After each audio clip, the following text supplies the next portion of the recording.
Wow, we made it to the sixth episode. Uh, Wait, this is the same guy. I mean, I experimented with the trimmer and, well, let's get serious. So, this episode falls under the category Master Writer. I would like to talk about Madhu Muttam and share what I know about one of the all time best Malayalam movies ever, Manichitra. This wonder movie still holds a record in terms of remakes. It was remade into Tamil, Telugu, Hindi, Bengali, and Kannada. Apart from these, a standalone spin off named Geetanjali in Malayalam, which bombed at box office. Bulbulaya 2 and Chandramukhi 2 in Hindi and Tamil are on their way. So, was this movie developed from an original idea? Many blogs and chat forums and discussion groups have tried to claim that. Okay, this movie was inspired by famous movies like Sir Alfred Hitchcock's Vertigo. But for me, the originality in molding the initial idea makes this movie stand out. Always, people who watch a bit of world movies come forward and mention that some scenes and sequences are very similar to that of scenes from Vertigo. But what I'm going to say is that we can easily plot some other similarities of Manichitra with a Hindi movie, even a Hindi movie which was released 12 years before Manichitra. Does that mean it's a copy? No. Some of you must be wondering this irony actually because this movie was remade into Hindi later in 2007. So, as Bulbulaya. So, why didn't they figure it out? This similarity. Because Madhu Muttam sir and Fasil sir didn't desperately plagiarize anything. Wait, if you're new here, consider subscribing. Actually, hit the button right now. Why wait if you can right now let the YouTube know that this channel is productive?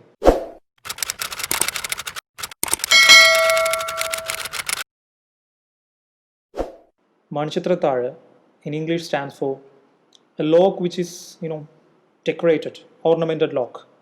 Why such a title? What is actually logged in this movie, or rather, what gets unlocked in the plot of this movie? So, if you summarize, for vacation, Ganga and her husband Nagulan comes to Kerala all the way from Calcutta. They stay at their ancestral bungalow named Marambali. According to the legend, the spirit of a dancer named Nagavalli was locked in the southern end of this bungalow. Uh, it's known as Tekini. Later, the spirit of a local lord whom the spirit wanted to kill, murder, slaughter, his spirit was also locked in this particular room in the southern end of this bungalow. So, this room has a Manichitra Tara, which is tied with certain black magic talismans. Here, hurting the sentiments of others and making them paranoid, Ganga opens this room. All the hell broke loose. Anyway, senior fellows are trying to solve this problem with the help of some black magicians. At the same time, Nagulan brings his famous friend, Dr. Sunny, this is a psychiatrist. He needed logical explanations, scientific and logical explanations for all the weird stuff that were happening in that bungalow. Watch the movie if you haven't, because I'm not going to explain the whole plot. Just answer. What did she actually unlock? Her room? No. She unlocked a few remnants of her past. The room denotes her head, with some kind of temporary treatment or medicines. Psychosis was locked away in her head itself. With maybe you can compare those treatments with the decorated lock. But mythological stories on Madambally and what she hears from her husband's relatives makes her unlock her head. She actually needs a proper closure with which she might survive this condition, which is forcing her to lose the touch with the reality. Now, let's discuss the similarities. Let's start with a parallel which nobody has noticed yet, I believe. Chetan Anand Sah's classic Hindi movie, Kudrat. Did I pronounce it correctly? Kudrat. You are laughing, right? Shit. Anyway, those who haven't watched the movie may watch it. It's available on YouTube. I'm not a fan of this movie, but I love the songs. Even those who haven't watched the movie must have heard of the evergreen song from this album, Hame Tumse Pyar Kitna. What are the similarities with Kudrat? Central character Chandramukhi, portrayed by Hema Malini, goes from Bombay to Simla with a family to spend the vacation. we're seeing that she is having some kind of deja vu vibe from the right from the beginning. And slowly, she's worried by the nightmares. She has feelings for Dr. Naresh Gupta, but then some strange connection with Mohan Kapoor, who is supposed to marry Karuna Singh. Doctor's psychiatric analysis worsens Chandramukhi's condition at one point. The rest of the movie is based on the subplot that Chandramukhi and Mohan are reincarnations of Madhav and Paro. From, from the midpoint, it defies science, the logic, psychiatry, and everything of that sort. But yeah, it's a movie. So let's not judge a movie that way. But still, the similarities, if we compare Manichitra Tharu and Kudrat, Chandramukhi is similar to Ganga. Nagavalli is similar to Paro. Dr. Naresh is similar to Dr. Sunny. Madhav is similar to Ramanathan. And Mohan Kapoor is similar to Mahadevan. The Karnavar, uh, the old feudal lord, he is similar to Janak Singh, who messes up Paro and Madhav. So I don't think it's a coincidence that when they remade the movie into Tamil, the title became Chandramukhi. The titular character, the dancer, her name is Chandramukhi in the Tamil remake. But does this mean Manichitra Tharu was copied? No. There are some minor similarities, but genuinely, Manichitra Tharu is all about science and logic. It purely gives a perspective. Psychology has answers for everything which our old generation might still resort to black magic or some other religious cures. The similarities, also the similarities end by the midpoint, I believe. Let me read out another tagline, okay? Just hear me out and see whether there are any similarities, okay? A woman who assumes the identity of a historical figure. She is researching, okay? What may have begun as a standard case of multiple personality disorder becomes something of a possession by the long dead murderess, and she must fight to take her life back or lose her completely. This sounds so similar to the main plot of Manichitra Tharu, right? But no, I was not talking about Manichitra Tharu. This is a summary of the Anastasia syndrome, written by Mary Higgins Clark, which came out in 91. I'm not sure whether the makers of this movie have read Anastasia syndrome before making Manichitra Tharu. But that doesn't matter because apart from this logline, apart from the fact that the protagonists suffer from both the protagonists suffer from multiple personality disorder, there are no other similarities. Now let's talk about a better contender for the inspiration claims, The Vertigo. This is one movie which I would value a bit more than Manichitra Tharu for the use of its color and staging. The major plots are not similar, but at some point before the midpoint, you might feel that the makers of Manichitra Tharu drew some ideas to pull certain scenes from this masterpiece. Other than that, no. The main theme of Vertigo is that an ex police detective, John Scotty Ferguson, is requested by an old friend to stalk his wife. He claims she must be possessed by the ghost of her grandmother. Yeah, these two sentences might have given you that chill to scream out that it's similar to Manchitra Tharu. But no, hear me out. This detective eventually falls for this persona, but he witnesses her suicide. Later, he figures out that this was all a charade, plotted by his dear friend to kill his wife. He confronts the actress who portrayed the role of the person who acted like she is possessed. He makes her, literally forces her to dress up and behave like the character she played earlier. Because he fell in love with that character instead of the original artist. He forces her to be in his fantasy and she approves it because she loves him. Wow, this theme is actually so timeless. I mean, we men does fixate on something and we won't tend to accept a change, even if at some point we realize that it was all a fantasy. I'm quite surprised that Hitchcock pulled it off in late 1950s. We should not deviate from our topic, but let me tell at least 2 points on Vertigo. The way he has blocked scenes showing who is leading the scene, who has dominance, is still being copied by our generation. The whole point of every scene is actually to convey the whole want and need of the character and to push the story further forward. This is actually clearly resonated by the way he blocks scenes. If you have watched it, watch it again. Um, when Gavin asks Scotty to follow his wife, now that we know his real intentions, you will learn more. You will notice small nuances which you have missed earlier.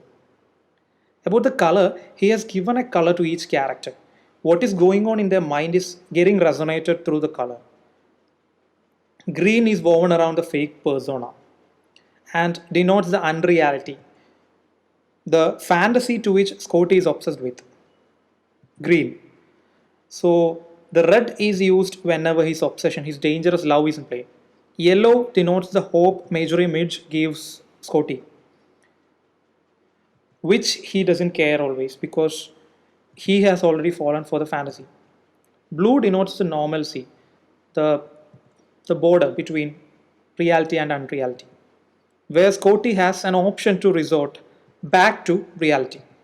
When Scotty's and Madeline's feelings match for each other, they even exchange the colors. When Scotty forces Judy to dress up like his fantasy, Madeline, his tendency to live with the unreality becomes so intense, and so does the green color. Maybe the way Madeline admires the portrait of Carlota Valdez is similar, but no, in no way Madeline is Ganga and Carlota is not at all close to Nagavalli.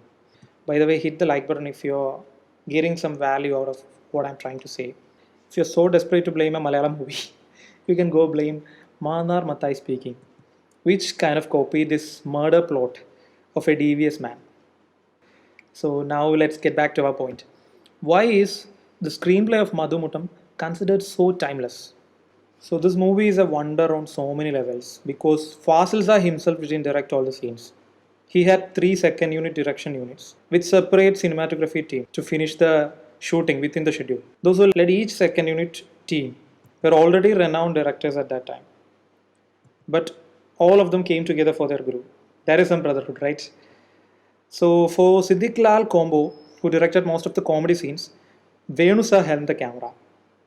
I'm sorry, I think also he photographed some of the tension building scenes and a song sequence which were directed by Priyadarshan sir. I'm not sure about this, but I think so.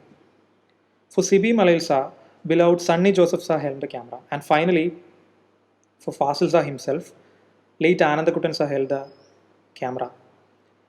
So during a question and answer session as a part of a screenwriting workshop which was conducted by the Film Employees Federation of Kerala, I once had a lifetime opportunity to get up and ask to Fasil sir directly.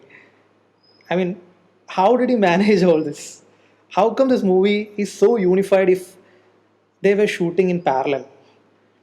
So he very modestly replied that they were shooting in parallel because of all the constraints, but that doesn't mean he was taking his brainchild lightly. So he was not so far from his second unit directors when they shot their scenes. They were interested because he was so sure about them after letting them know his vision for each of the scenes. And most importantly, he had one bounded script. Back then, bounded screenplays were very rare actually. Anyway, none of these team deviated or improvised from what's written by Madhu Muttam. That is the reason why this movie actually looks so unified, though lot many directors and cinematographers were in play. Every sequence has its own graph, so each second we stay glued to the screen. Most importantly, their initial idea was to do a movie on Chatanera, which means Chatan, a kind of ghost. He plays some goofy tricks to scare people, like throwing stones. That's Chatanera. So from that thought, they researched through all the psychological reasons that must have been the reason of Chatanera and made the movie so logical at the same time. The narration is so easy. It works even for illiterates. I'm not blaming anyone, but yes, it does. Also, the elements Madhu Muttam drew from his personal life helped the screenplay. Uh, Made it more concrete, I must say. The myths mentioned in the movie were made out of the myths about Alamutil Meda, a bungalow close to where Madhusar lives. So, Through all his childhood and teenage, he used to hear sinister stories about his Bangla. He successfully transferred what must have scared him back then onto the paper and made this fiction more organic. Like I said about Vertigo, each time you rewatch Manichitra Thazhu, you will find something which you have missed last time. Manichitra Thazhu must be the movie which every Keralite must have watched more than any other movie. So you can imagine how many times I must have watched this. And I still get surprised again and again. Now that we know the intentions of Nagavalli, the persona winning over the subconscious mind of Ganga, you will notice small but epic details which you have missed earlier. Now, why is Madhu Muttam only famous for Manichitra Thazhu? Why haven't you all heard of any other masterstrokes? Before Manichitra Thazhu, he had written good stories for two movies.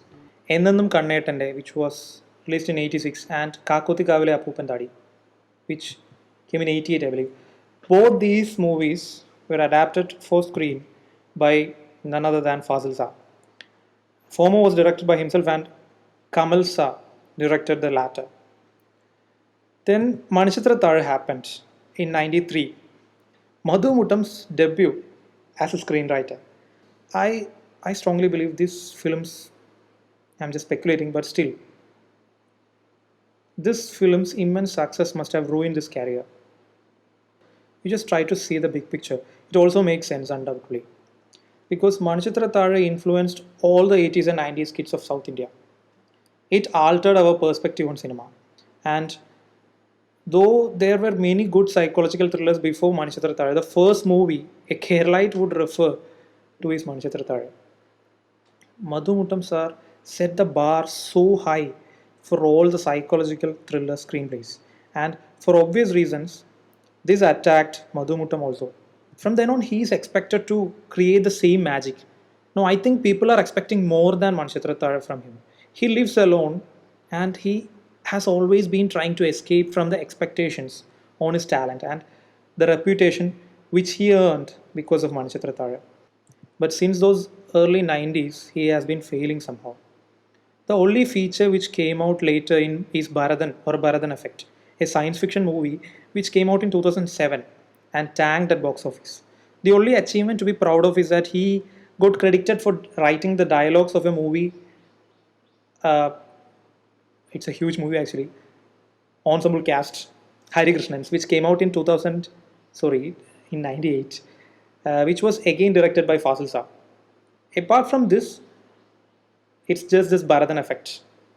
So even during this pandemic season, when all are worried about the lockdown, he gave an interview to one of the leading Malayalam newspaper. He mentioned that he has been living as a recluse for ages. So he is quite okay with the lockdown. But hopefully, he says that often a director calls him to know the progress of a screenplay which he has been writing. So let's hope he'll come back. And I seriously don't want him to rewrite history or something with something as huge as Manichitra Thazhu or something even better than that. I just need him badly to write more and make more sensible movies which will never be remembered under the shadow of Manichitra Thazhu.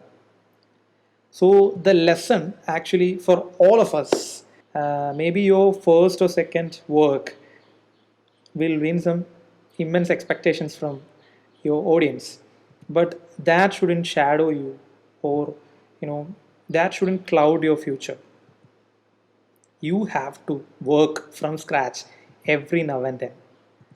Though my intention is to discuss about the screenplay, that's the reason why I haven't mentioned about others, but otherwise every artist, especially beloved sweetheart Shobana ma'am, performed as if they were living the lives of these fictional characters. Seriously, just watch it if you haven't. Let's wind up for now. Thanks a lot for the comments and the direct messages which I get through the Instagram. A couple of you even spoke to me actually for long durations. Thanks. You guys are the strength of this community. So like, subscribe, and share. Do let me know in the comments below whether I should do a separate episode on Vertigo. Stay safe. Take care. Peace.